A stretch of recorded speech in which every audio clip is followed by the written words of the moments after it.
आज ये अजीब सी घबराहट, दिल की धड़कनें भी बहुत बढ़ गई हैं। सांसों पर तो जैसे मेरा बस ही नहीं है। खैर, धीरे धीरे मैंने अपने दाएं पैर को घर के अंदर रखा। एक करंट सा दौड़ गया बदन में। ये हो क्या रहा है मेरे साथ? कुछ समझ क्यों नहीं आ रहा। अपने ही घर में प्रवेश करते वक्त इतना घबराहट। अपना घर, पर अब तो ये मेरा घर नहीं, मेरा मायका बन चुका है। शादी के बाद पहली बार आई हूँ पग फेरे की रस्म के लिए। पापा और भैया गए थे मुझे लेने। 2 दिन रुकना है यहाँ। मम्मी ने कहा था मेरे ससुराल वालों से कि सोनू को कम से कम 2-3 महीने तो रहने दीजिए। अब उम्र भर ससुराल ही रहना है तो कम से कम कुछ दिन तो हमारे साथ रह ले। लेकिन ससुराल वालों ने पति देव की नौकरी का हवाला देकर मेरी मायके की संभावित छुट्टियों को रद्द कर दिया और रस्म को पूरा करने के लिए 2 दिन के लिए मुझे अपने घर उर्फ मेरे मायके आने की इजाज़त दी गई। घर के द्वार पर ही मम्मी और बुआ आरती की थाली लिए खड़ी मिली। मम्मी ने आरती की, पीछे से चाची और दादी भी तब तक आ गई। आते ही दादी ने छोटी को डांटा, उसके हाथों से बैग लेकर मेज पर तो रख दे, देखती नहीं है कितनी थक गई है मेरी बच्ची। छोटी को सुनने के बाद दादी आई और मेरा हाथ पकड़कर मुझे सोफे पर बैठा दिया। बैठ मेरी बच्ची, और बता ससुराल में सब कैसे हैं? सास ससुर, नंद जेठानी, दीदी, जीजू नहीं आए? अभी दादी पूछ ही रही थी कि अंदर से नन्हे आया और चिल्लाने लगा, नहीं, वो कल शाम में आएंगे। कल शाम में क्यों? इडियट, दीदी को ले जाने। अब जिंदगी भर यही थोड़े रहेगी, है ना दादी? छोटी ने नन्हे को समझाते हुए दादी से सवाल कर दिया। हाँ और क्या, बेटियों का असली घर तो उनका ससुराल ही होता है। मायके में कभी किसी का गुजारा हुआ है भला? दादी ने छोटी की बातों को विस्तार दिया।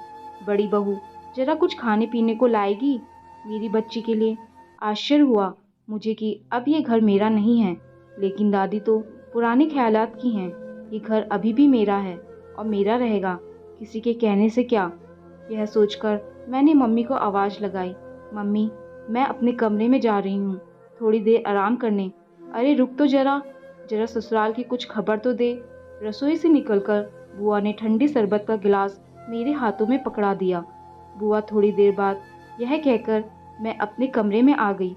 ये साड़ी, ना ही कभी मुझे साड़ी पसंद था और ना ही इससे पहनना। देखते ही सिर घूमने लगता था। ये चारों ओर लपटी हुई साड़ी किसी कैद खाने से कम नहीं था मेरे लिए। अलमारी की ओर हाथ बढ़ाया तो होश उड़ गए मेरे। मैं जोर से चिल्लाई, मम्मी, मेरे कपड़े कहाँ हैं?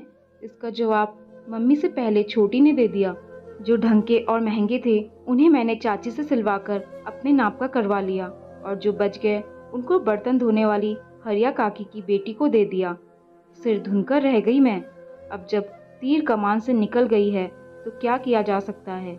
मम्मी से शिकायत की तो उन्होंने अलमारी के ऊपर रखे अटैची की ओर इशारा किया। ओह, तो मेरे कपड़े यही हैं। ये छोटी बस डरा रही थी मुझे। अभी भी मैं इस घर में हूँ। शादी के लगभग 1 महीने के बाद भी मैं इस घर की सदस्य हूँ। शादी के 2 दिन बाद ही पति को बेंगलुरु जाना पड़ा था। इस बार मुझे भी जाना है, इसलिए पग फेरे की रस्म को पूरा किया जा रहा है। कल शाम में वो भी आ जाएंगे। परसों ससुराल जाना है, फिर 2 दिन बाद बेंगलुरु। वैसे आज जितनी इज्जत छोटी और नन्हे ने दी है, कसम से पूरी जिंदगी में नहीं दी थी। मेरे खाने पीने से लेकर मेरे लिए एक पैर पर खड़े थे दोनों, जैसे मेहमानों के आने पर पूरी मुस्तैदी दिखाते हैं। मेहमान, कहीं यह भी मुझे मेहमान समझकर? नहीं, आजकल टिपिकल लेडीज़ की तरह मैं भी सीरियल्स देखने लगी है। इसी का असर है। शाम के खाने में वे सारी मेरी पसंद की चीज़ें बनी हैं, जिन्हें बनाने के लिए मैं मम्मी के आगे पीछे पूरा दिन घूमती थी। तब जाकर कहीं मेरे पसंद का बनाती थी, नहीं तो कह देती थी जो खाना है बना लो। ससुराल में मैं नहीं बनाने आऊँगी, खुद से सीखो। गई थी मैं भी रसोई में। खीर बन रही थी, उसे चलाने के लिए कलछी उठाई थी कि चाची ने ले लिया। नहीं, लिया नहीं, छीन लिया। अरे सोनू, क्या कर रही है? मायका काम करने के लिए नहीं, आराम करने के लिए होता है। ये वही चाची थी जो मेरी शादी से पहले मम्मी की हाँ में हाँ मिलाकर काम करने को बोलती थी। उस वक्त मुझे भी अच्छा लगा कि मुझे आराम करने को कहा जा रहा है। लेकिन जब रात को सोने के लिए छोटी ने मुझे गेस्ट रूम में बुआ के पास जाने को कहा तो मैं अंदर तक टूट गई। आज तक कभी भी इस घर में अपने कमरे के अलावा कहीं नहीं सोई थी। गर्मी हो या बरसात या जाड़ा, यह कमरा मेरा साथी बन गया था। लेकिन अब यह कमरा छोटी का हो चुका था। मेरी किताबों की जगह छोटी की किताबें, मेरे कपड़ों की जगह छोटी के कपड़े, सब कुछ उस कमरे में छोटी के ही समान थे। मम्मी ने कहा भी छोटी से कि मुझे 2 दिन ही रहना है, तो छोटी ने नखरे दिखाते हुए मुझे तुरंत गेस्ट रूम में जाने को बोल दी, जैसे मैं पहले बुआ को बोल दिया करती थी। अब समझ आ रहा है कि बुआ को कैसा लगता होगा अपने ही घर में गेस्ट रूम में सोकर। चुपचाप उठी और अपना फ़ोन लेकर गेस्ट रूम की ओर बढ़ी। पीछे से छोटी sorry the, I was joking कहती रही, पर मेरा मन दोबारा उस कमरे में सोने का नहीं किया। सुबह उठी तो नाश्ता बन रहा था। मुझे नाश्ते में आलू की सब्जी के साथ कचौड़ियाँ बहुत पसंद है, और अगर साथ में गरम गरम जब मिल जाए तो फिर कहने ही क्या, सोने पर सुहागा होता है। पूरा दिन बन जाता है मेरा। और आज नाश्ते में भी वही था। चाची कचौड़ियाँ तल रही थी। माँ खाने की टेबल पर सबको गरम गरम कचौड़ियाँ परोस रही थी, और मेरी प्यारी बहन छोटी कभी जलेबियाँ प्लेट में रख रही थी, कभी कचौड़ियाँ के लिए आटे की गोलियाँ बनाकर चाची को दे रही थी। वो सारी भूमिकाओं को आत्मसात कर चुकी थी जो शादी से पहले मेरी हुआ करती थी। अब बहन जी को इतना परेशान देखकर मुझे रहा नहीं गया। चल दी मैं भी रसोई में और छोटी से आटा लेकर गोलियां बनाने लगी। सोनू, क्या कर रही हो? तू नाश्ता कर ले, मैं और छोटी है ना, कर लेंगे सब। मुझे भी करने दो ना चाची, लाओ मैं भी तल देती हूँ। इतनी गर्मी में पसीने से भीग गई हैं आप। इतना बोला ही था, किसी ने मुझे बुलाया। सोनू, कहाँ हो? जगी नहीं क्या बेटा? खाने की मेज से पापा की आवाज़ आई तो मैं रसोई से बाहर चली गई। दादी, भैया, दादा, चाचा, नन्हे, बुआ सब लोग नाश्ता कर रहे थे। पापा ने मुझे अपने बगल वाली कुर्सी पर बैठाया और मुझसे कुछ बातें करने लगे। इतने ही देर में मम्मी प्लेट भरकर कचौड़ी जलेबी लाई और मेरे सामने रख दी। अरे मम्मी, अभी रुक जाइए, चाची और छोटी को भी आने दो, साथ में खा लेंगे। अरे ना, तू खा ले, हमारा इंतजार करेगी तो नाश्ता ठंडा मिलेगा, और तुझे तो गर्म ही पसंद है। पर मम्मी, क्या सुनूं, कितनी बकबक कर रही हो? बुआ ने कहा, चुपचाप खा लो। मैं भी शांत होकर खाने लगी, पर एक कचौड़ी से ज़्यादा खाने की इच्छा नहीं हुई। उठने लगी तो दादी ने एक और कचौड़ी जबरदस्ती प्लेट में डाल दी। मन ना होते हुए भी खाना पड़ा। आज इस गर्म नाश्ते में भी वो स्वाद नहीं था जो शादी से पहले मम्मी चाची के साथ ठंडा नाश्ता खाने में आता था। हमेशा सुनाती थी उन्हें, आप दोनों के चक्कर में हमेशा ठंडा नाश्ता मिलता है, और वो दोनों कहती थी, अभी खा ले हमारे साथ ठंडा ही, फिर ये नहीं मिलेगा। पूरे दिन व्यस्त रही।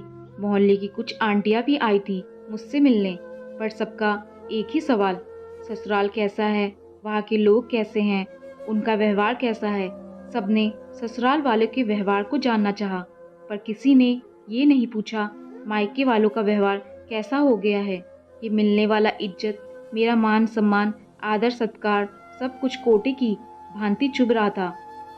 मुझे तो नन्हे और छोटी के साथ पूरे घर में भागना है, फ्रिज से आइसक्रीम चुरा कर खानी है, चाची के कमरे से उनकी पसंदीदा कढ़ाई के डिज़ाइन वाली किताब को छुपाना है, दादी का चश्मा उनके ही सिर पर अटकाकर पूरे घर में चश्मा ढूंढने का हल्ला मचाना है, और मम्मी जैसे ही वे दोपहर में सोए उनके कान में चिल्लाकर भागना है। पर छोटी और नन्हे ने इतनी इज्जत दी कि उनके साथ मिलकर शैतानियाँ करने का मन ही नहीं किया। सच, शादी के बाद पूरी जिंदगी बदल जाती है। आज ये बात समझ में भी आ गई थी। शाम को पतिदेव आए। आज फिर रात के खाने में मेरे और पतिदेव के पसंद की सारी चीजें बनी। दम सा घुटने लगा था यहाँ मेरा। सबने खूब बातें की, खूब मस्ती की। सुबह जब मैं जाने लगी तो मम्मी, दादी, चाची ने पतिदेव सोनू का ख्याल रखिएगा, अभी बच्ची है, जैसी खूब बातें कही। कितना पराया लग रहा था ये घर कुछ ही दिनों में। मैं ही पहले जाकर कार का दरवाजा खोल बैठ गई। आंखों से आंसू बह रहे थे। मम्मी, चाची के साथ ही पूरे परिवार की आंखें नम हो गई थी। सबको रोते देख पतिदेव भी भावुक हो गए। सभी को लग रहा था मैं 2 दिनों से मिले प्यार को याद कर रो रही, पर वो तो मेरा मन ही जानता है कि इन 2 दिनों में मिले प्यार और अपनापन ने मुझे भी एहसास करा ही दिया कि बेटियां पराई होती हैं। जिस घर में जन्म लेती हैं वो उनका घर नहीं, बस मायका होता है। पतिदेव ने कार स्टार्ट कर दी। मेरी आंखें अभी भी गीली देख पूछ ही दिया, मम्मी पापा सबकी याद आ रही है? नहीं, बस आपकी याद आ रही है। मेरे यहाँ कहते ही मेरे साथ पतिदेव भी खिलखिलाने लगे। दोस्तों, आपको ये कहानी अच्छी लगी हो तो इसे लाइक, शेयर और कमेंट जरूर करें और चैनल पर नए आए हैं तो चैनल को सब्सक्राइब करना ना भूलें। धन्यवाद।